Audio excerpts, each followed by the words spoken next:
La plus grande tristesse de la vie de Kenji Girac fut la disparition, en 2016, de son grand-père, Joseph Maillet, qui lui apprit la guitare et lui inspira son amour pour la musique. Né le 3 juillet 1996 à Périgueux, en Dordogne, Kenji grandit dans une famille catalane gitane à Saint-Astier, où son grand-père était une figure centrale, guitariste talentueux de la communauté nomade. Joseph, aux mains calleuses et à la voix grave, s'asseyait au coin du feu les soirs d'été pour lui apprendre ses premiers accords et lui parler de l'héritage musical de la guitare. Il se souvient des soirées au camping de Bergerac où il chantait Bamboléo des Gypsy Kings et encourageait sa créativité. Lorsque Joseph décéda d'une crise cardiaque à l'âge de 72 ans, Kenji préparait la tournée de l'ensemble à Paris. Il apprit la nouvelle par son père, Paul, alors qu'il répétait dans un studio à Montreuil. Il retourna aussitôt en Dordogne, mais n'arriva à l'hôpital qu'après son décès. Il tenait la main de son père, sanglotant, se reprochant de ne pas avoir passé plus de temps avec lui pendant les années chargées de The Voice et de son premier album. La douleur plongea Kenji dans une période de dépression, le forçant à annuler plusieurs concerts et à faire de longues promenades le long de la Dordogne pour méditer. Il écrivit « Les yeux de la mama » en hommage à sa famille, mais au fond de lui, il le dédia à son grand-père. Il apportait régulièrement des marguerites sur la tombe de son grand-père au cimetière de Bergerac, lui murmurant des excuses pour ne pas le rendre suffisamment fier. Cette tristesse la séquelle à jamais, affectant sa manière de composer, avec des chansons aux sonorités de guitare profondes, comme une façon de garder son grand-père présent dans sa musique. La carrière de Kenji Girac fut un parcours brillant et difficile, jalonné de grands succès, d'échecs mémorables et de luttes qui le firent pleurer de passion et de pression. Il s'est fait connaître en 2013 grâce à une vidéo de lui reprenant Bella de Maître Gims à la manière des Gitans, publiée par son oncle sur YouTube et vue plus de 5,8 millions de fois.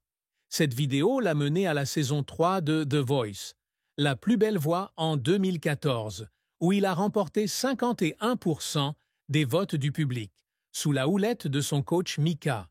Il se souvient d'être monté sur la scène de TF1, d'avoir chanté Belle en demi-finale et d'avoir ressenti le soutien du public.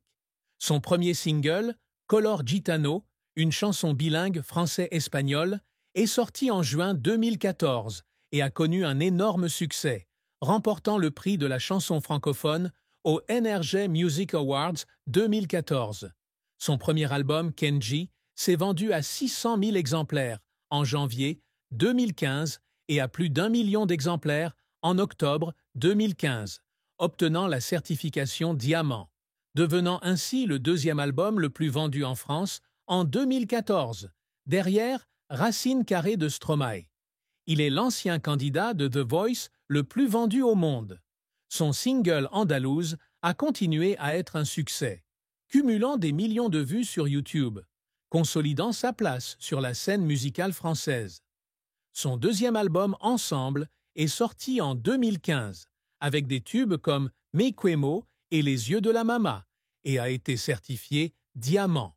Son troisième album Amigo, sorti en 2018, a atteint le sommet des charts français avec 48 408 exemplaires vendus la première semaine. Il a rejoint The Voice Kids France en 2020 en tant que coach, devenant ainsi le premier ancien candidat de l'émission à assumer ce rôle. Il a également rejoint Les Enfoirés en 2017, se produisant au profit des Restos du Cœur, récoltant des millions d'euros.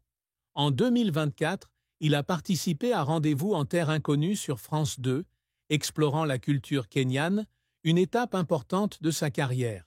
Cependant, la carrière de Kenji n'a pas été sans heurts. En 2018, il s'est essayé au rap sur l'album Amigo, mais la réaction négative du public l'a laissé dans l'embarras. Il a pleuré en studio à la lecture des commentaires négatifs, craignant d'avoir déçu ses fans. En 2019, une tournée asiatique a été annulée pour des raisons logistiques, le laissant déçu de ne pas pouvoir présenter sa musique à la guitare à un public international. Il se souvient de longues journées de négociations avec des promoteurs à Paris, pour finalement se voir annoncer que la nouvelle était tombée à l'eau. Au début de sa carrière, Kenji travaillait sans relâche, du studio à la scène, dormant parfois à peine 4 heures par nuit. Il a fondu en larmes après une prestation au Zénith de Paris en 2016, épuisé par le planning serré et la pression de la perfection. Un autre revers est survenu lorsqu'il a été critiqué pour un commentaire dans l'émission The Voice Kids en 2021, jugé insensible envers les jeunes candidats.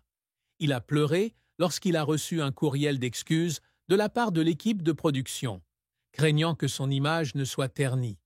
Cependant, ces épreuves l'ont formé, et, selon lui, chaque échec était une leçon, l'aidant à mieux apprécier le public et à persévérer dans sa passion.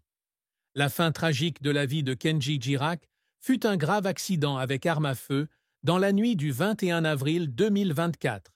Il se tira une balle dans la poitrine, ce qui fut considéré comme un faux suicide sur le terrain de camping de Biscarrosse, ce qui faillit lui coûter la vie. À 27 ans, Kenji était confronté à des tensions familiales lorsque sa compagne Soraya Miranda menaça de partir suite à des désaccords. Selon sa déclaration à la police, il aurait récupéré un Colt 45 acheté dans une brocante, pensant que l'arme était déchargée, et aurait tiré pour effrayer Soraya, mais la balle lui aurait traversé la poitrine. Il a été retrouvé allongé à l'extérieur du camping à 5h30 du matin, conscient mais saignant abondamment. Il a été transporté à l'hôpital Haut-l'Évêque de Bordeaux, où il a été placé en soins intensifs. Soraya et sa fille de 3 ans, Eva Alba, étaient présentes, le faisant pleurer à l'idée de ne plus la revoir. Il se souvient de son réveil après l'opération, de la vue de sa mère, Carmen, lui tenant la main, et de sa sensation de revivre. La convalescence a duré 3 mois, marquée par la douleur physique et la peur psychologique. Il a dû annuler sa tournée d'été 2024, qu'il considérait comme une excuse pour ses fans.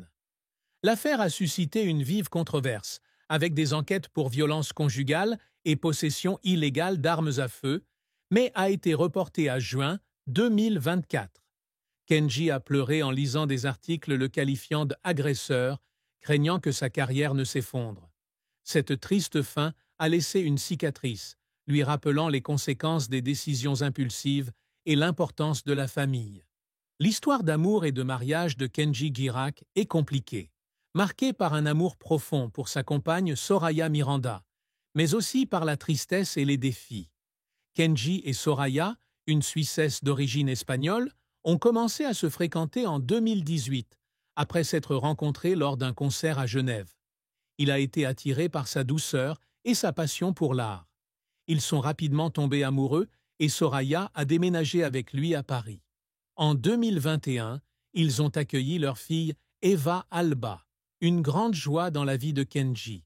Il se souvient du moment où il l'a tenue dans ses bras pour la première fois à l'hôpital, pleurant de bonheur et promettant d'être un père dévoué. En 2024, Soraya a donné naissance à un deuxième fils, un garçon dont Kenji n'a pas encore annoncé le prénom, marquant une nouvelle étape dans la famille. Kenji partage souvent sur Instagram son amour pour Soraya et les enfants, comme sur cette photo prise sur la plage de Biscarrosse, où ils rient ensemble. Leur relation, cependant, n'était pas exempte de tristesse.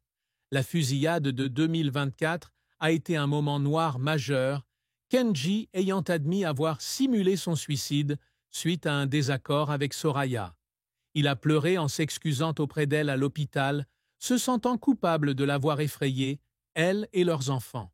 Ils avaient déjà brièvement rompu en 2022 à cause de la pression liée à l'emploi du temps chargé de Kenji, ce qui l'avait poussé à pleurer en studio pendant qu'il écrivait Habibi, une chanson qui lui était dédiée.